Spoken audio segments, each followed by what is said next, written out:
dengan orang Israel. Makanya dia waktu disalib, makanya dibilang waktu disalib itu berakhir sudah, genaplah yang aku sudah menggenapi hukum Taurat.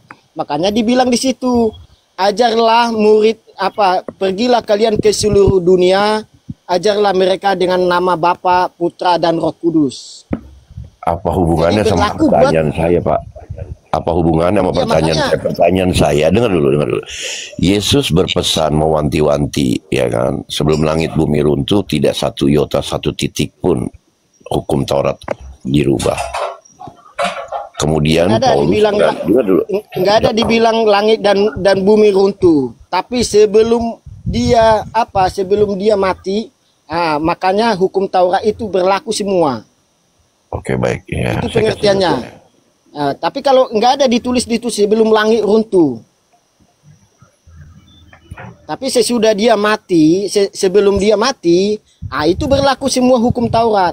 Tapi sesudah meninggal dia, makanya kerjaanku selesai. Bapak ini takiah banget deh. Ini saya bawakannya supaya Bapak paham ya. Saya sudah katakan tadi, saya nggak berani, Pak. Amsal 30 ayat 6 mengatakan, janganlah kau menambah firman-Nya karena kau akan dituduh sebagai pendusta. Nih, Anda sudah menuduh saya nih. Karena aku berkata kepadamu, sesungguhnya selama belum lenyap langit dan bumi, ini satu iota atau satu titik pun tidak akan ditiadakan dari hukum Taurat sebelum semuanya terjadi. Ada kan? Sebelum semuanya terjadi di atas, sesungguhnya selama belum lenyap langit dan bumi. Bumi dan langit udah lenyap belum? Gini, inilah Bang yang disalah tafsirkan, diplesetkan oleh teman-teman Kristen. Sebelum semuanya terjadi penyaliban. Padahal suara yang terlontar dari mulut Yesus itu kan, langit dan bumi ini lenyap. Gitu Bang. Oke, dilanjut. Oke. Terus kemudian ya, ini masih dalam konteks pertanyaan saya, yaitu kepada Pak Erik. Masih dalam konteks bertanya, Bapak ini pengikut Yesus atau bukan? Oke, masih dalam konteks itu. Tadi kan konteks itu berbicara tentang hukum Taurat. Yesus berpesan bahwa tidak ada hukum Taurat ditiadakan, tetapi Paulus malah membatalkan. Kemudian Bapak sebagai pengikut Yesus mau ikut yang mana? Terus kemudian Bapak mengatakan Bapak pengikut Yesus. Yesus sebagai suri tauladan buat Pak Erik. Tokoh sentral sebagai suri tauladan dan panutan. Sepakat betul atau tidak, Pak Erik? Ya, sepakat. Betul. Oke, baik. Jika Pak Erik menganggap Yesus sebagai suri tauladan, tokoh panutan, maka apa yang pernah dilakukan Yesus Bapak lakukan juga, betul? Ya. Oke. Dalam konteks beribadah, ya. Apakah dalam konteks berdoa, apakah Pak Erik mengikuti cara Yesus berdoa? Ya, Pak. Ya, Pak. Ya. Ya, yakin? Iya. Sama. Okay. Sama, enggak ada. Kalau setahu aku ya, kebetulan aku tahun 2006 udah belajar teologi ya di Bandung. Ceritanya, jadi keyakinanku tentang Alkitab itu ceritanya bisa 80% bisa udah hafal gitu. Oke, baik. Bagus, lebih bagus lagi, Pak. Ya. Oke. Berarti Bapak sebagai pengikut Yesus mengikuti semua yang pernah Yesus lakukan dan ajarkan dalam konteks berdoa. Pernahkah Bapak melakukan berdoa seperti Yesus, yaitu apa? Maka ia maju sedikit lalu sujud dan berdoa. Katanya, ya Bapakku, kalau sekiranya mungkin, biarlah cawan ini berlalu dan padaku, tetapi janganlah seperti yang kau kehendaki, melainkan seperti yang engkau kehendaki. Ini Yesus pada saat berdoa kepada Bapaknya. Apa yang dilakukan Yesus? Maju sedikit, lalu sujud dan berdoa. Kemudian di Nehemia 8:7, ya, di Nehemia 8:7, bagus kalau Bapak bilang udah belajar banyak Alkitab. Berarti saya tidak ada kendala bicara dengan Bapak. Kemudian saya tambahkan lagi, di Nehemia 8:7 dikatakan, simak baik-baik. Lalu Ezra memuji Tuhan Allah yang maha besar dan semua orang menyambut dengan amin amin sambil mengangkat tangan, kemudian mereka berlutut dan sujud menyembah kepada Tuhan dengan muka sampai ke tanah. Saya ulang lagi, sambil mengangkat tangan, kemudian mereka berlutut dan sujud menyembah kepada Tuhan dengan muka yang sampai ke tanah. Tidak usah kita berlutut dan bersujud dulu deh. Mengangkat tangan. Saya minta jawaban jujur dari Bapak. Menurut Pak Erik, yang mana yang mengangkat tangan? Yang ini? Ajaran Kristen Pantekosta masih melakukan itu, Pak. Iya, saya tahu. Sabar, Bu. Ya udah. Sekarang saya tanya sama kalau Pak yang diambil yang Kristen lain mungkin cara Nabi Daud. Oke, sabar. Pak Erik, apakah mengangkat tangan itu yang ini atau yang ini? Jawab jujur. Yang mana? Yang tadi atau yang ini mengangkat tangan? Begini, kalau kita kebetulan saya ini atau ini? Ini atau ini? Yang tadi atau ini? Yang Pentakosta ada kayak gini. Ada. Yang angkat tangan dong. Ada, mengangkat tangan. Ada, saya lakukan itu. Ya. Bahkan yang bersujud di Pantekosta yang lama BPD itu masih ada yang melakukan. Ya, Ortodoks Timur juga, Bu. Ortodoks Timur juga berlutut atau ruku dan sujud seperti orang Muslim, dan mereka melakukan selama satu hari itu 7, Muslim 5, bahkan Ortodoks Timur 7 kali. Tetapi Ortodoks Timur tidak wajib, sedangkan kami umat Islam 5 waktu itu wajib. Saya tahu, Bu, saya tahu. Iya gini, Pak, cara ibadah itu pernah saya di Pantekosta ya, di Betel lah, bukan Pantekosta yang GPDI. Kalau GPDI ada yang masih melakukan sujud itu yang sampai berlutut. Disediakan bangku-bangku ibadahnya kayak gitu. Bahkan mungkin Katolik ada kayaknya. Saya nggak pernah nginjak Katolik. Terus di Betel ini walaupun aliran karismatik katanya istilahnya, tapi angkat tangan. Nah, pernah saya pertanyakan dulu, kenapa kayak gini pola ibadahnya? Advent juga mengangkat. Pantekosta lah yang paling itu Pantekosta yang paling iya, yang paling masih mengikuti mungkin. Itu pun Pantekosta. Kalau sekarang kan Pantekosta disebut kayak Betel udah Pantekosta itu, Pak. Cuman nggak kayak gitu lagi.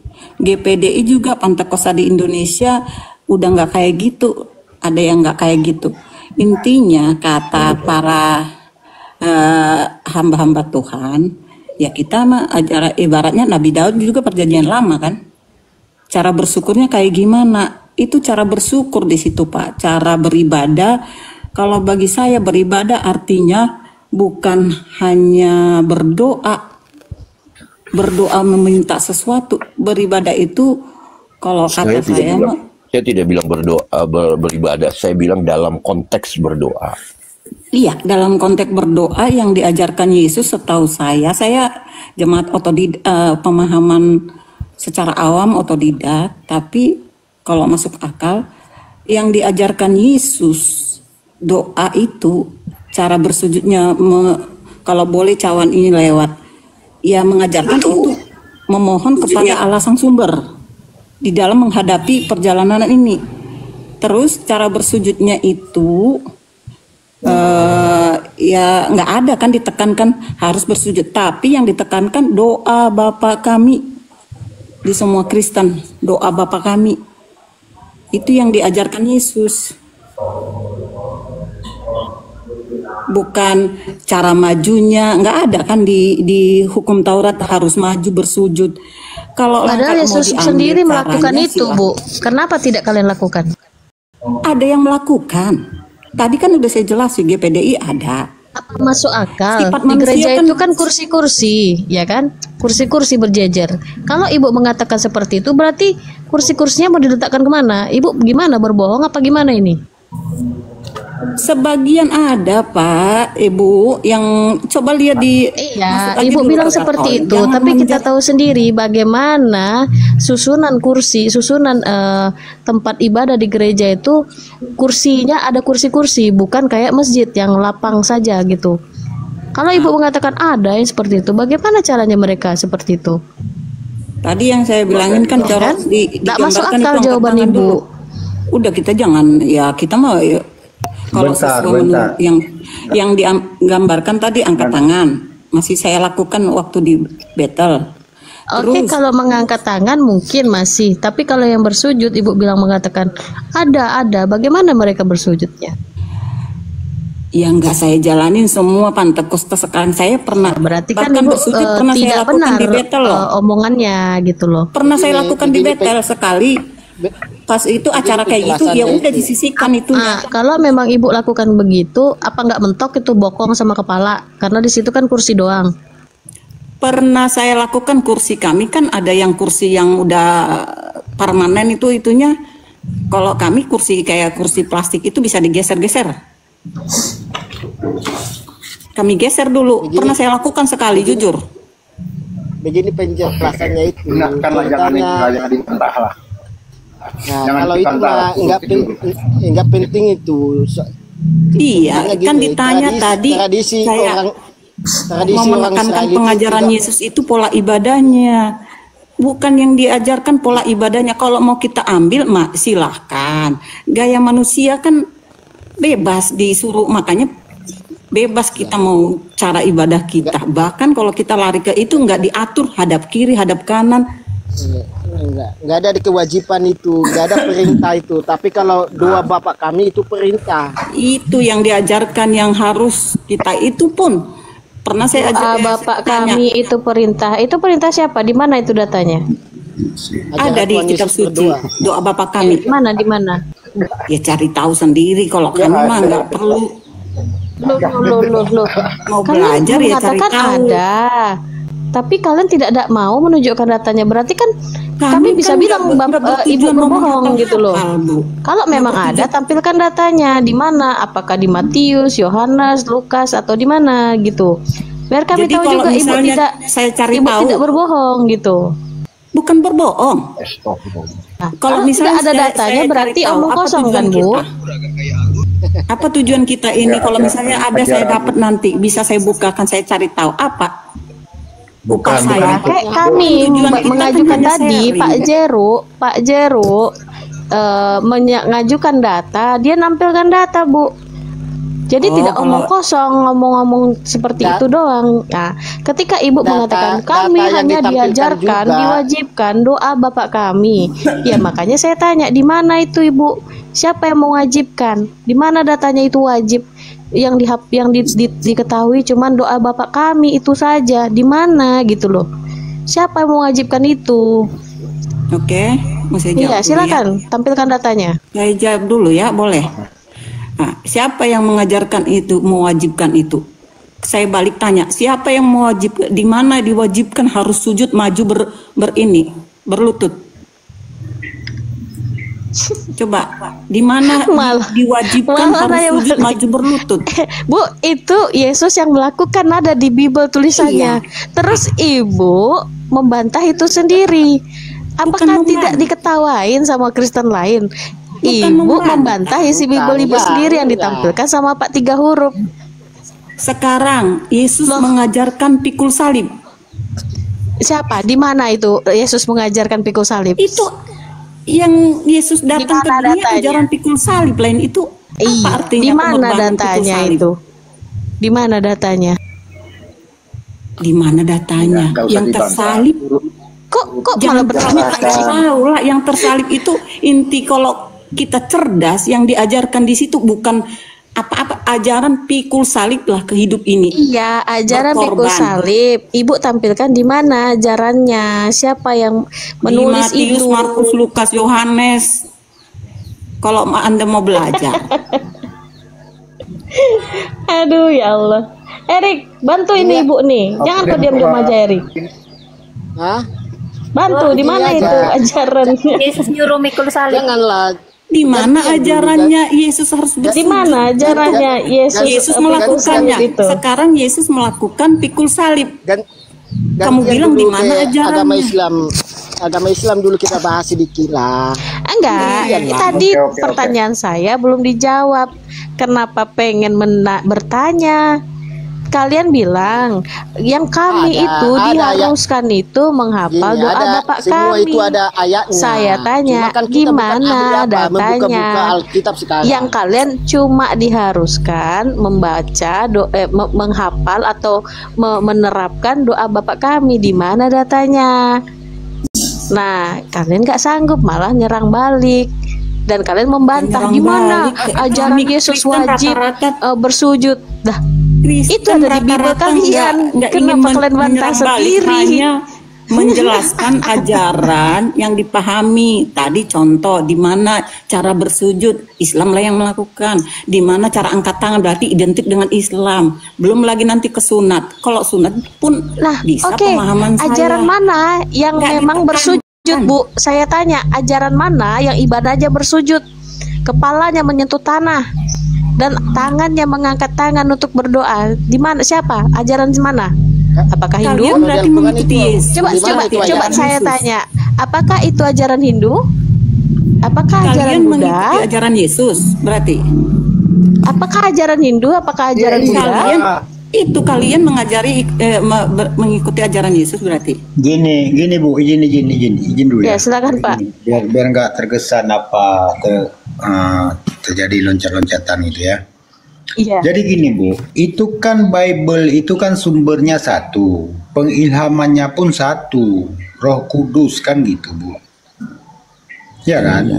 Perannya kan peran Roh Kudus di situ diilhami oleh Roh Kudus. Jadi kenapa dalam implementasinya itu kok beda-beda? Di mana konsistensinya Bu? Diimplementasikan berbeda-beda. Iya, kitabnya sama satu gitu. Pengilhamannya satu juga, yaitu Roh Kudus. Jadi tata caranya kok berbeda-beda. Kan di kitab suci itu enggak, di hukum Taurat itu setahu saya apalagi 10 perintah Allah. Jangan ini enggak cara-cara ibadah harus miring kiri, miring kanan. Bu, Nggak yang ada saya diatur. tanyakan Kita gajah, sebagai kok manusia sepeda ada di motor kita yang Ibu aja. jawab? Saya menanyakan gajah, kok sepeda motor yang Ibu jawab? Kok beda-beda katanya, saya bilangin itu hukum Taurat itu. Begini, satu kitab Alkitab, tapi di sini beda, di agama di ajaran ini beda, di ajaran ini beda. Itu intinya ya. Iya Bang Erik, coba ya kan.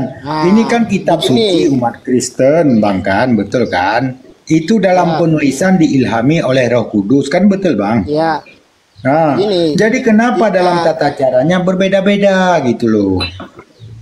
begini, tidak semua, contohnya kan gini, dulu sebelum ada agama kan, cuma satu, semua cuma agama, nggak ada agama. Sebelum ada agama itu kan nggak ada agama, cuma berkeyakinan ke satu Tuhan yang Esa. Nah, datanglah karena manusia telah jatuh ke dalam dosa, jadi membawa pikiran masing-masing. Nah, pikiran Bang Erik. masing-masing, datanglah agama. Bang Erik, Nah, Bang Erik, tolong Anda ketawa dulu. Coba Abang ketawa dulu. Aku rindu sama ketawa Abang. bukan, jadi udah tahu aku masuk dan tujuan kalian kalau Al-Quran itu di mana-mana satu apa itu kan tujuannya kan. Bukan Bang, karena pertanyaanku gini, kitabnya sama, kitabnya satu, namanya kitab suci, sumbernya pun satu, yaitu Roh Kudus, ya kan? Ilham Roh Kudus. Bentar Bang, jadi kenapa dalam tata caranya berbeda-beda? Ada Betel lah, Pentakostal lah, ada Wanes, ada segala macam. Kenapa beda-beda ini Bang? Makanya saya bilang tadi, saya bilang tadi karena sama aja kayak gini, agama Islam itu kan ada keyakinan Ahmadiyah sama Muhammadiyah kan? Nggak usah kita ini. Jangan lari ke Islam dulu. Biar satu saya bikin contohnya, kenapa bisa beda? Al-Qurannya sama, kenapa bisa beda? Jadwal Itu tidak beda. apanya juga Itu sama, tidak beda. Bang, itu organisasi Bang. Tata cara ibadahnya nggak beda Bang. Hah? Nggak tahu. Beda. Sholat 5 waktu nggak ada orang Muhammadiyah, sholat 6 waktu nggak ada bang. Kalau sholat maghrib 3 rakaat nggak ada orang Muhammadiyah. Sholat maghrib 4 rakaat nggak ada bang. Sholat 5 waktu ini tertulis di Al-Quran di ayat mana? Aqimis sholata li zikri.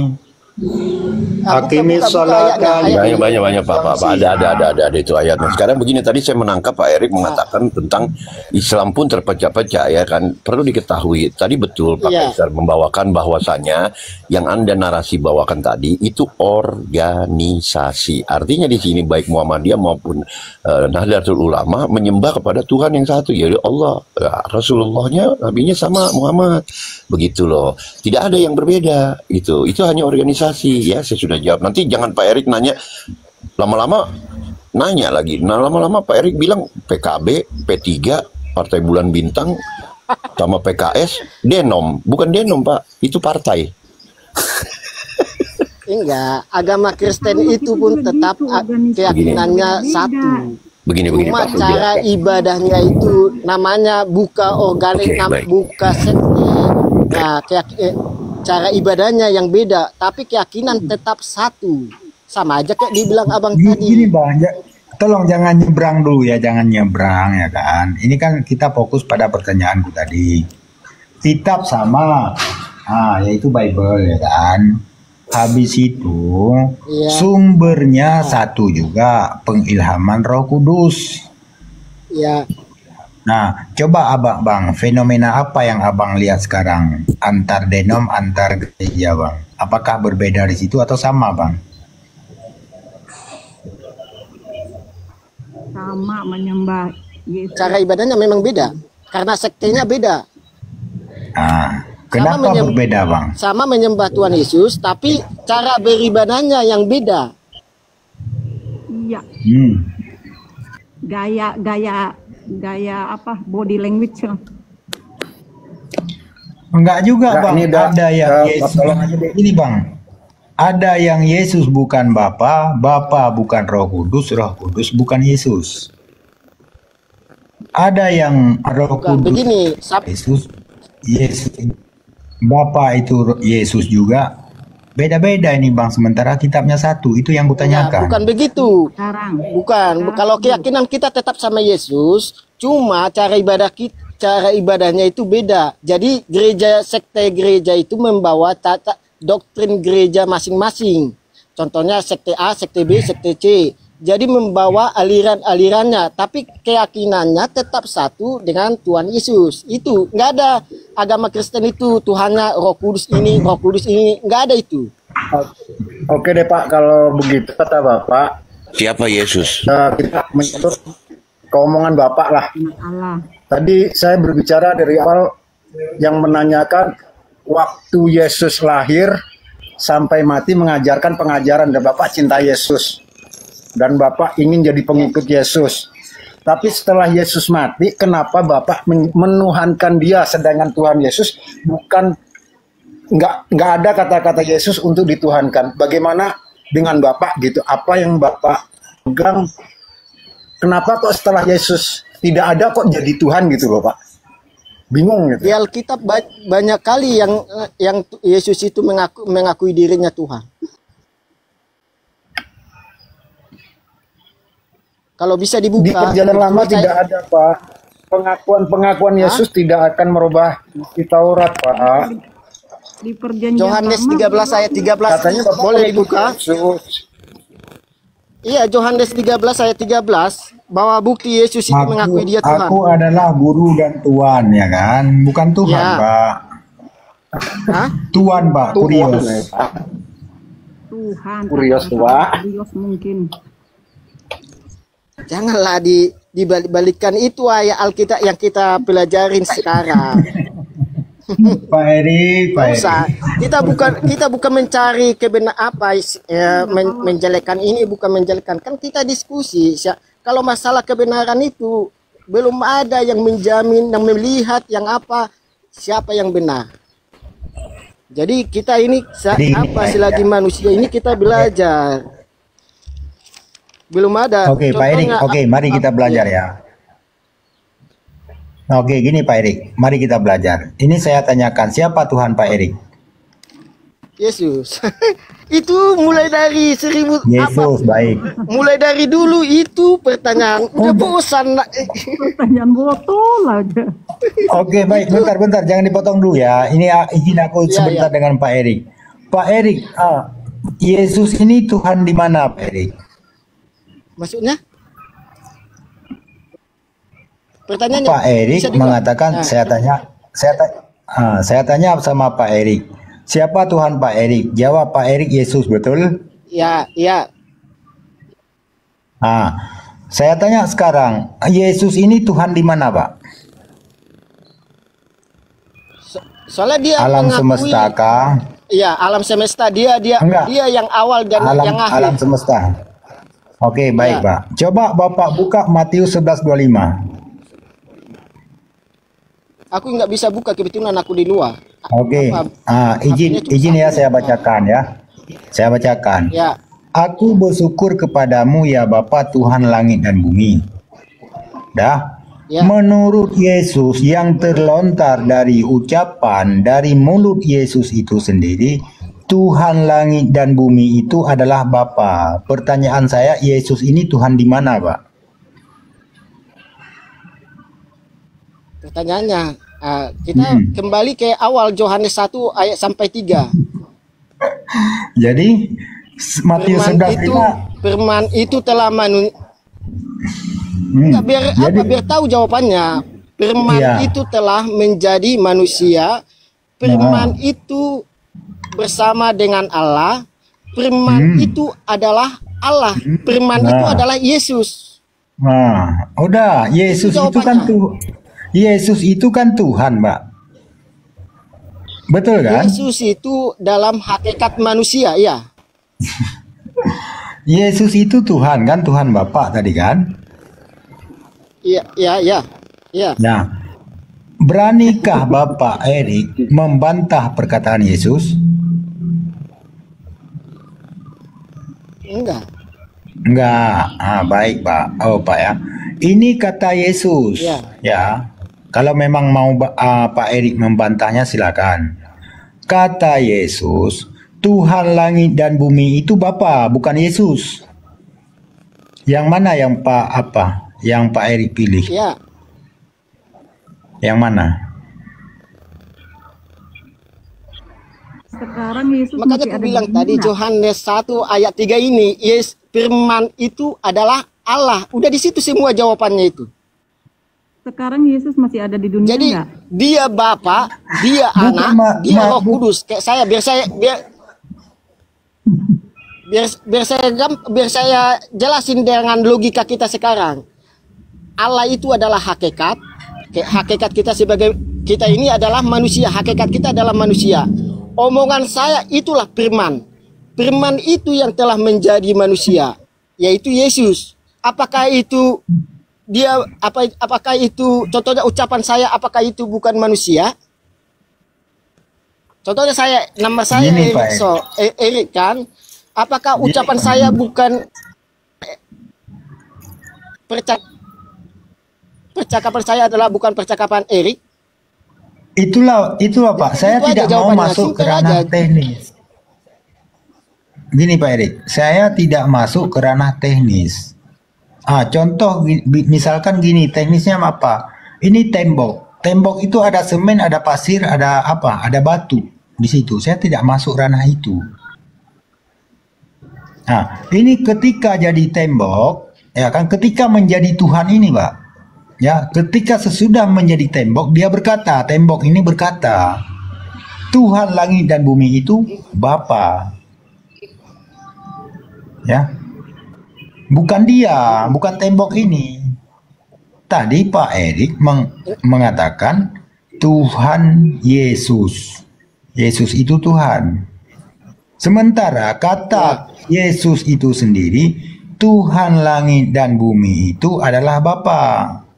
Memang betul Yesus ini Tuhan. Pertanyaannya, Tuhan di mana Yesus ini, Pak? Itu pertanyaannya.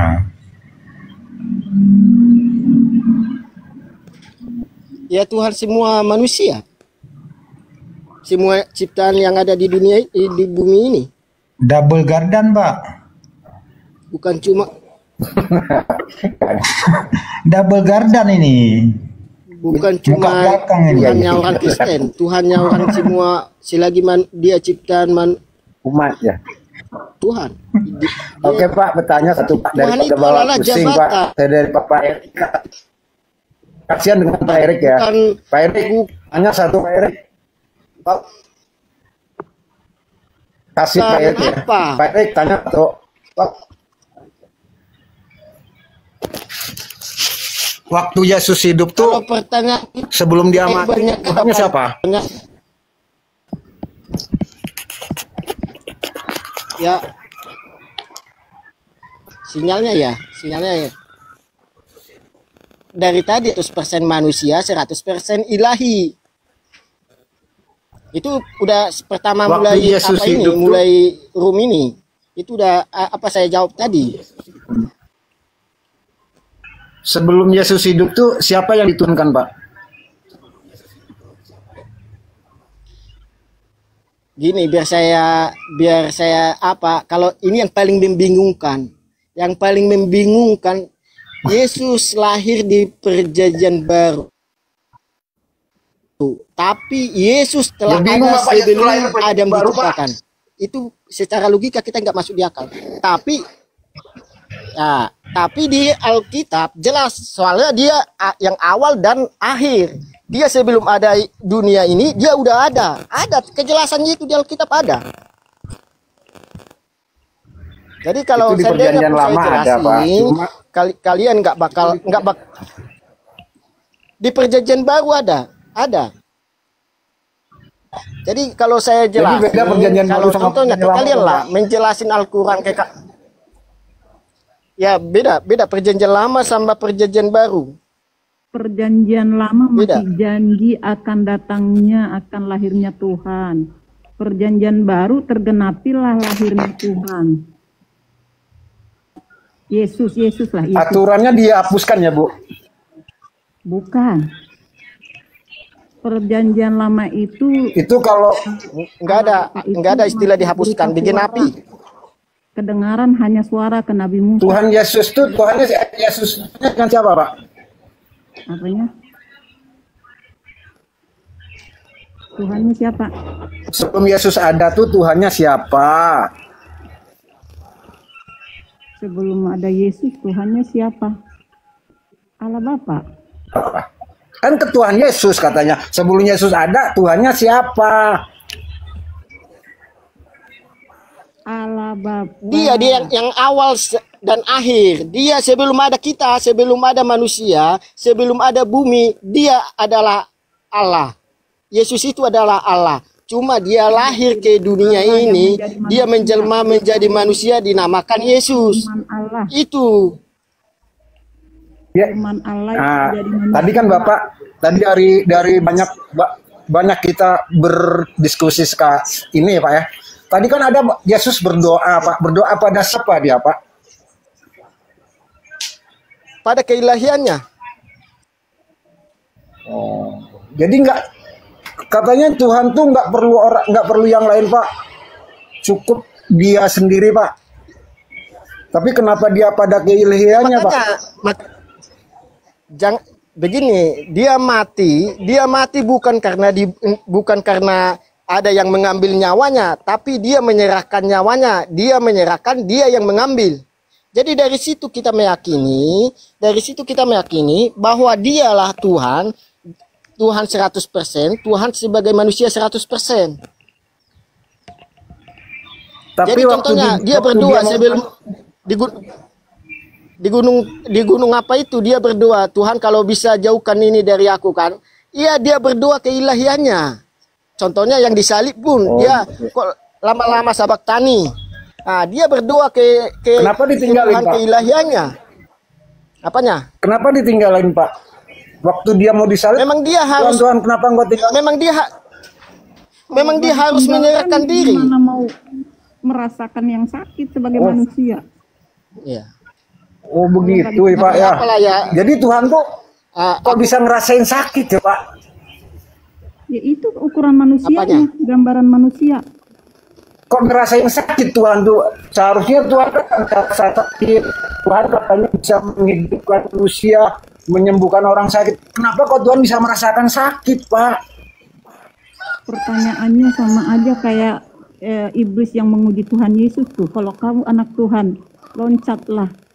Itu gambaran pertanyaan kalian itu melulu. Oke, siapa izin sebentar, siapa yang memberikan kursi satu ini? Unirifa kebetulan mau naik, udah minta naik di bawah. Modal nyerocos. Aku lah dulu keluar, saya turun ya. Keluarlah dulu aku. Modal solamit itu. Oke, di sini mau ini saya turun dulu aja ya. Oh, jangan Keluarlah dulu, aku udah terlalu lama. Enggak, Marif di sini, Bang. Bang Erik, enggak apa-apa. Aku Ya, paling apresiasi. mohon izin ya. Bang. Bentar, Bang. Unirifa masih ada ya di atas ya? Oh, ini udah. Assalamualaikum, Unirifa. Waalaikumsalam warahmatullahi wabarakatuh. Loh, kok pada turun ini? Otan ya? Waduh, ini memang benar-benar ini. Pada turun semua ini otannya. Apa kita kajian. Saya mau kajian aja bentar. Oke. Saya lihat dari tadi ini saya mau kasih tahu ya. Ada perbedaan antara kera dan manusia. Kalau kera itu bersuara nggak ada artinya. Kalau manusia ketika berbicara dan bersuara itu harus ada artinya itu. Tuh poin saya. Jadi kalau cuman mengeluarkan bunyi tapi tidak bermakna, maka nggak ada bedanya sama suara kera dan suara ayam. Tuh, ya. Berbicara tanpa dasar, beramal tanpa dasar di Islam jahil namanya itu. Tapi yang kita perhatikan rata-rata, kedua umat Kristen tadi, saya perhatikan dari bawah. Yang dibicarakan oleh mereka itu apa? Kesoktahuannya. Saya kasih kajian nih. Jadi karena hari ulang tahun Tuhan orang Kristen hari ini, saya mau kasih hadiah, yaitu ilmu pengetahuan. Ya, buat kalian umat Kristen yang punya ilmu, saya tidak minta menyaingi saya atau posisinya seimbang dengan saya lah, karena itu nggak mungkin. Saya minta kalian sama-sama tidak menipu diri sendiri dan menipu orang lain. Karena ada Gultom di sini. Halo Gultom, selamat malam. Silakan menyimak dulu. Malam nih. Diksi saya memang pedih, tapi kembali lagi itu bentuk kecintaan saya kepada kalian. Karena yang namanya obat, kalau saya jadi dokter, saya kasih obat juga akan pahit rasanya itu. Oke, kita bicara tentang ciri-ciri agama Samawi ya. Ini menjadi kajian saya. Halo Pak Ishak. Oke. Saya mau membuktikan satu materi khusus yang di materi ini ada 8 poin. Baru ada 8 poin dan bisa jadi mungkin akan muncul poin-poin selanjutnya. Tapi setidaknya untuk hari ini nggak mungkin tercover hari ini semuanya. Kak Rosi, itu ada aurat yang tersingkap, nggak takutnya nanti kakak ada rambut yang kelihatan atau apa?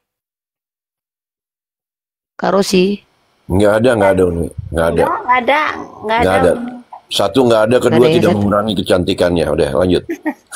Nggak, saya takutnya Kak Rosi nanti itu camnya kelihatan, nanti rambutnya kelihatan atau apa kan? Nah, ini di belakang, kamera belakang. Oh gitu. Ngapain Oh itu gambar orang. Saya pikir gambar apa tadi? Oke. Ya tutup aja Bunda Rosi.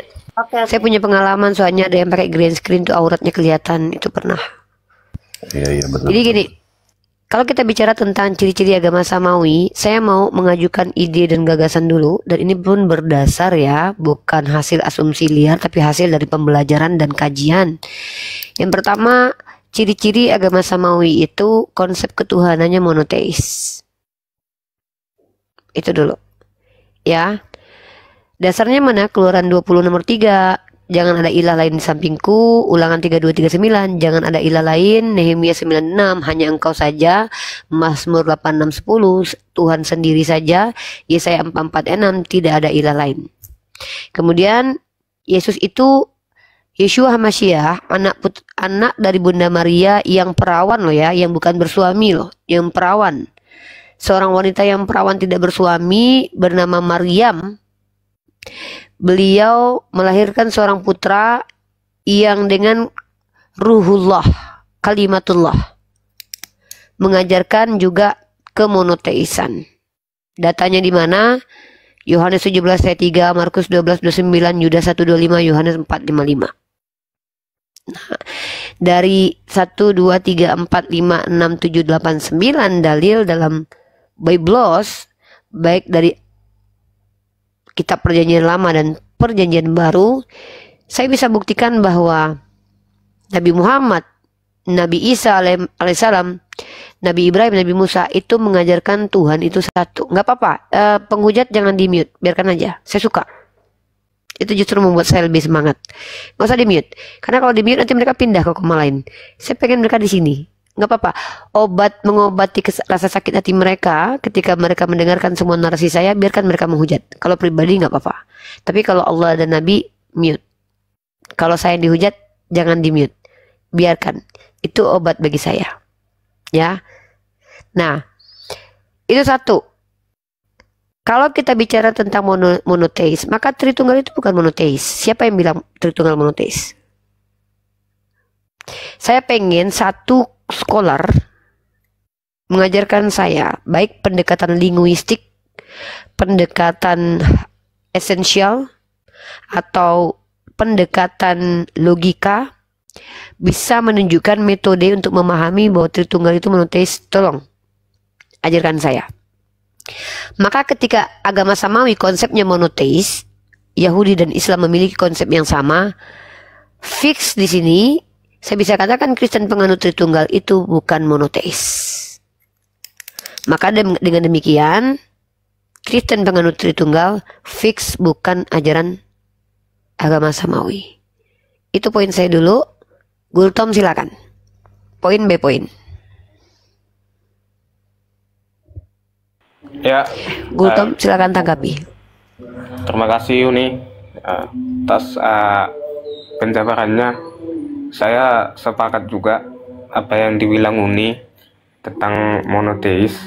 Memang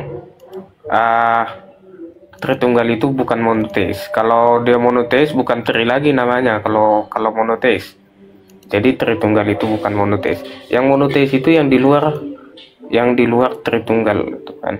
Jadi saya sangat setuju apa dibilang Uni Ripa, dan itu bukan hanya sekilas pendapat atau asumsi aja, bukan. Itu tertulis juga di Bible, tertulis, dan saya rasa di kitab-kitab agama lain pun itu tertulis bahwa tidak ada Allah lain selain Dia. Tidak ada yang layak disembah selain Dia. Oh ya, dikonfirmasi dulu brother, biar tidak ada kesalahpahaman di sini. Anda penganut agama apa? Silakan. Biar mungkin saya sudah tahu, tapi karena kita mau semua publik yang menonton ini biar tidak salah paham, mungkin Anda harus perkenalkan begitu. Agama Anda apa, brother? Ya, kalau Uni Ripa udah tahu ya, tapi ya yang jelas saya tegaskan saya bukan penganut Tritunggal. Itu aja Uni. Tapi Kristen ya? Ya Uni ya.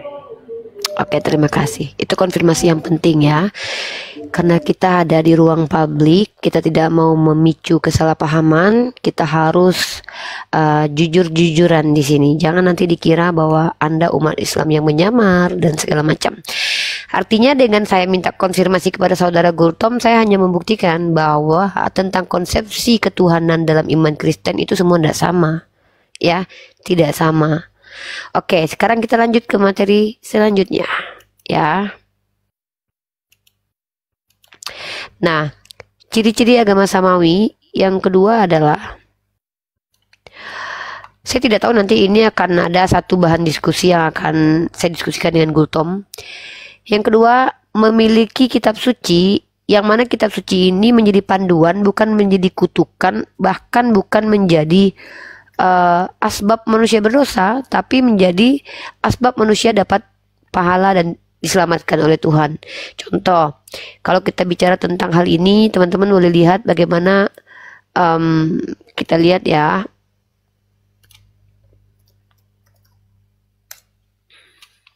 Kita lihat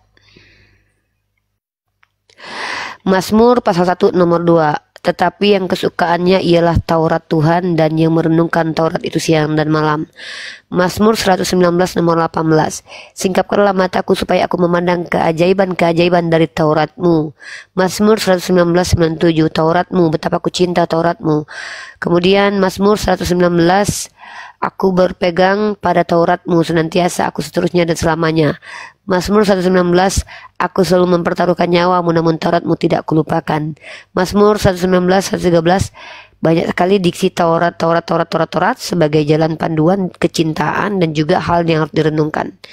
Dan lanjut, nah, tapi di ajaran Samawi, hukum Tuhan itu menjadi asbab manusia selamat.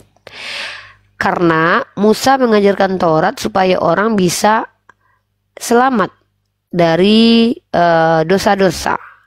Maka hukum itu dijalankan. Contoh, tidak boleh membunuh. Maka ketika membunuh hukumnya apa? Yaitu dengan mengorbankan hewan kurban. Maka itu penebus dosa. Jadi larangan itu disertai dengan konsekuensi dan hukuman. Kalau dalam Islam namanya itu syariat itu kemudian dibebankan dengan hukum-hukum hudud atau hukum dunia. Nah, itu. Tapi kalau agama pagan, kebanyakan dari ritual kepaganan itu bukan hukum-hukum, tapi lebih festival-festival, kesenangan-kesenangan, kebahagiaan-kebahagiaan seperti nyanyi-nyanyian, hiburan-hiburan. Nah, kita bisa menilai dari festival-festival kepaganan yang dilakukan oleh bangsa Romawi, bangsa Yunani, di mana banyak festival yang mereka adakan tetapi tidak memprioritaskan hukum-hukum Tuhan. Tidak ada larangan ini, tidak ada larangan itu, dan juga tidak banyak aturan-aturan yang berlaku. Itu pagan Romawi dan Yunani. Bahkan kalau kita lihat sebelum hukum Taurat, itu sudah ada tablet Hammurabi, hukum-hukum dan konsekuensinya.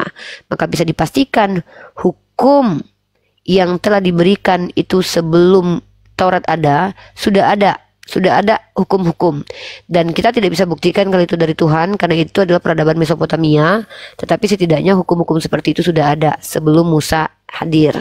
Setelah matinya Muhammad itu Islam pecah bagi dua.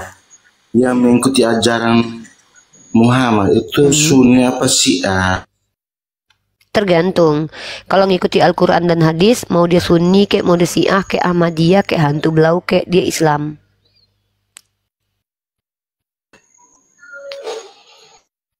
Kak Rosifa bisa jadikan saya moderator, Kak? Sunni apa Syiah? Tergantung, mau dia Syiah, mau Ahmadiyah, mau di LDI, mau di hantu belau. Saya sudah jawab ya, saya nggak mau buang. Masa saya harus ulang-ulang jawaban saya? Kak Rosi monitor, Kak? Oh iya. Kak Rosi monitor. Sholat gratis ya. Kamu ini nggak punya adab ya. Ya, Uni. Jadikan moderator. Minimal kamu itu salam dulu sholat gratis ya. Kamu tidak salam.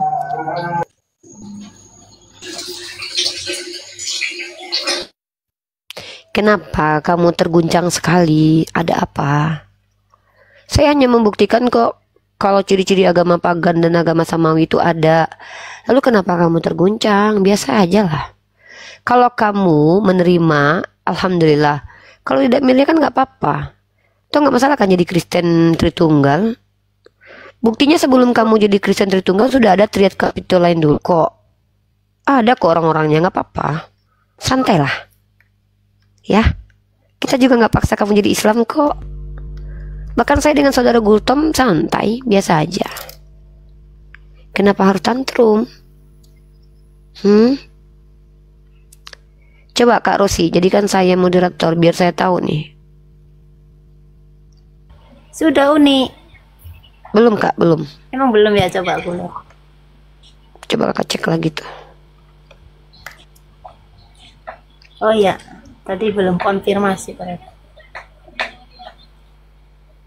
Kok nggak bisa ya? Apa kebanyakan moderator ya?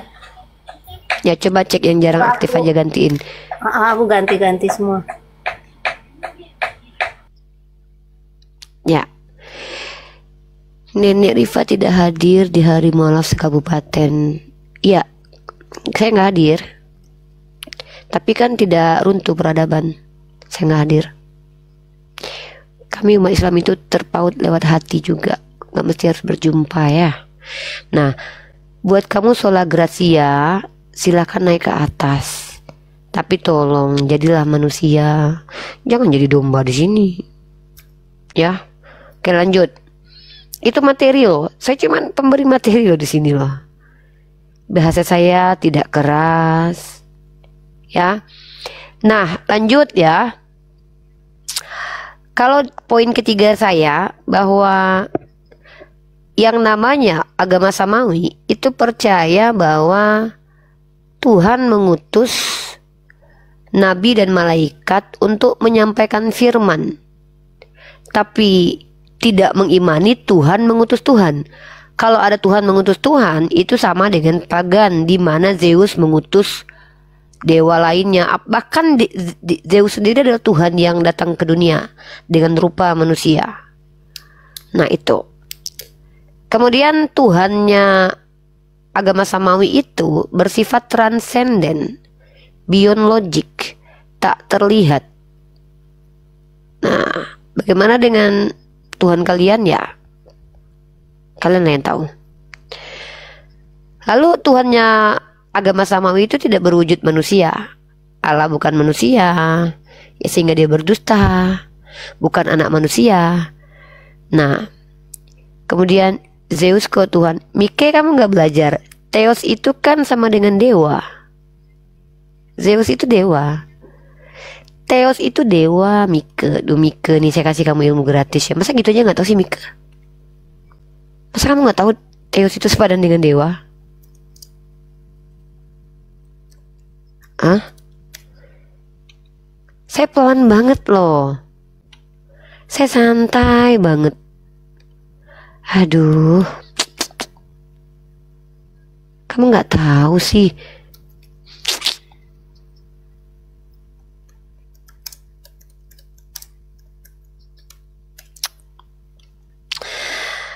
Aduh, kenapa ini? Nih, kamu lihat nih. Zeus itu dewa. Theos itu padanannya dewa, Mike. Kamu gak tahu sih ini. Masa ini saya ajarin juga sama Mike? Mike, sedih aku, tahu gak sih? Antara dewa sama Theos saja kamu gak tahu loh beda. Tuh. Zeus itu raja para dewa. Raja para dewa. Saya kamu nggak tahu?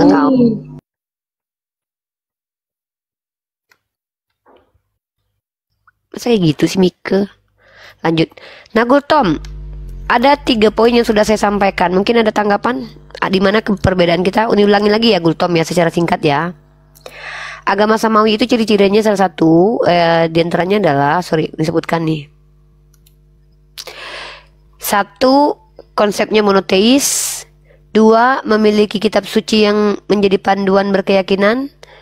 3. Memiliki kepercayaan kepada Tuhan yang mengutus nabi dan malaikat untuk menyampaikan firman-Nya, bukan mengutus Tuhan. Dan yang ketiga, yang keempat, transenden, tidak bisa dilihat. Yang kelima, bukan manusia. Yang keenam, tidak butuh tumbal. 7. Memiliki hukum. 8. Menuntut amal. Di mana yang kamu tidak sepakati, Gultom? Silakan. Sebagai Kristen dari aliran Arius.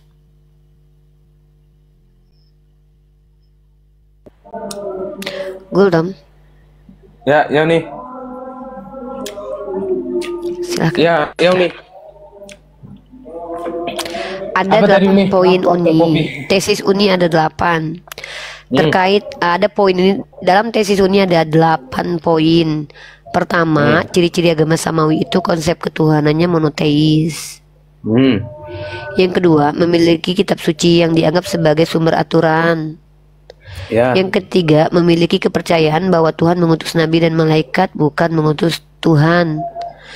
Yang keempat, tidak mampu dilihat atau transenden.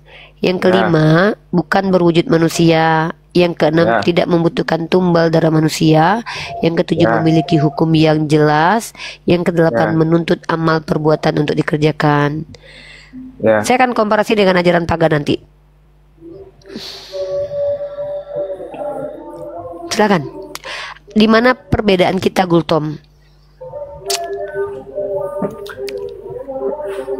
Perbedaannya hampir perbedaannya itu aja Uni ya. Kalau di Muslim kan mengutus Nabi Muhammad. Kalau di monoteis kan, kalau di kami itu nggak ada mengutus Nabi Muhammad, yang ada mengutus Yesus, tapi bukan sebagai Tuhan, tapi dia hanya sebagai berarti Tuhan. Ya sama lah konsepnya mengutus Nabi lah. Iya. Nah, Uni tadi bilang kalau agama samawi itu punya kitab suci sebagai panduan berkeyakinan. Kalau agama pagan itu tidak punya kitab suci, itu silakan di cross check aja tuh. Nih, ya. Tak memiliki kitab suci. Tak seperti agama Yahudi, Nasrani, dan Islam, agama Yunani tidak memiliki kitab suci. Ya pagan ya. Ya. Nah, itu pagan. Kalau tapi ada satu hal ini saya mau ajukan. Ya agama pagan itu nggak punya kitab suci karena agamanya agama buatan manusia, bukan dari Tuhan. Iya. Yang namanya kitab suci itu kan informasi dari Tuhan. Iya, betul. Pesan dari Tuhan langsung. Nah, pertanyaan nih, ketika agama Yunani mereka tidak punya kitab suci, bagaimana pendapat kamu dengan agama yang justru merendahkan kitab suci Tuhan? Kalau pendapat saya tentang agama yang merendahkan kitab suci Tuhan, ya itulah menurut saya itu, pendapat saya itulah sebuah kekeliruan yang seharusnya diubah itu Uni, diubah supaya tapi tidak ada satu narasi Gultom yang mungkin agak sedikit kali ini Uni agak sedikit menghujam ke jantungnya Gultom ya, tapi mudah-mudahan kembali lagi Uni nggak paksa kamu sepakat dengan Uni. Tapi bagaimana dengan pendapat kamu Gultom bahwa Paulus itu merendahkan kitab Taurat dengan mengatakan kitab Taurat sampah, kemudian dengan mengatakan bahwa hukum Taurat tidak berlaku lagi dan bahkan dibatalkan. Bagaimana pendapatmu tentang Paulus? Saya kasih data boleh ya?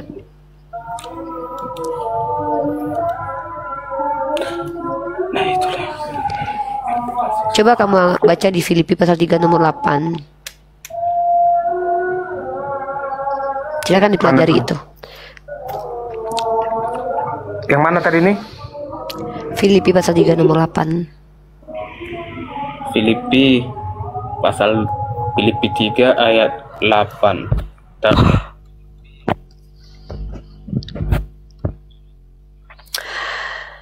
Datanya ngawur, ya naiklah ke atas, kasih data yang benar sini. Baca dulu.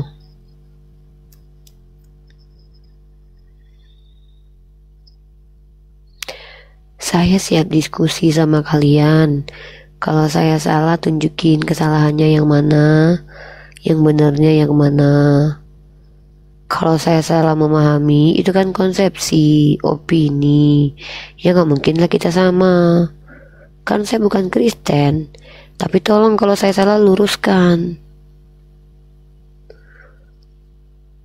Lucu kau itu Riva, udah tak tahu baca sana kitabmu. Iya ya Uni ya. Kalau lucu ya ketawa. Di Filipi 3 ayat 8 tuh dibilang sampah ya. Iya dek. Ya bahkan itulah yang tidak saya setujui. Bagi saya ini Paulus ini adalah seorang tidak lebih dari seorang pendusta ini. Karena Masya Allah. Diubah dia semua, diubah dia. Pertama kan dibilang dia dengan berakhirnya penyaliban maka hukum Taurat dibatalkan. Gimana caranya membatalkan hukum Taurat? Hukum Taurat itu perintah langsung dari Allah, dari Tuhan. Itu nggak bisa diubah karena perintah Tuhan itu nggak bisa diubah, nggak bisa diganggu gugat. Dia kalau contohnya berakhirnya penyaliban maka hukum Taurat dibatalkan. Isi hukum Taurat itu kan ada 10, dilarang membunuh, dilarang ini. Berarti kalau itu dibatalkan, berarti bisa dong melakukan itu semua. Nah itulah yang saya tentang yang tidak saya setujui. Saya curiga kamu nggak makan B2 ya?